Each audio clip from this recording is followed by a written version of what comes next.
好，咁另一個我哋 HKIMF 香港國際模型大賽嘅特別獎得主咧，就係呢件異形嘅作品啦。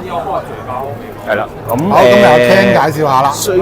咁我中意佢嘅原因係佢嗰啲異形，佢上面嗰啲生化嘢做得好好啊！你見到個頭嗰啲有啲即係唔同顏色，唔係得一隻顏色咁樣。咁同埋啲金屬啊，即係異形嗰啲生化嘢好分明。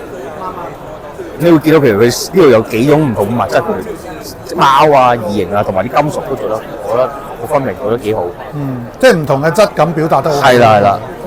咁但係點解即係我哋係不過可惜嘅就係，因為呢個其實如果有怪獸組，我哋咁就會比較適合佢一啲咯。係。咁人形組就比較難評啲，但係我哋都見到係啊，都好吸引啊！所以佢有2個特別獎攞咗嘅呢件作品。好影應個啲頭，個頭嗰度好靚。頭嗰個位 OK。而家頭嗰啲係精彩啊！呢個。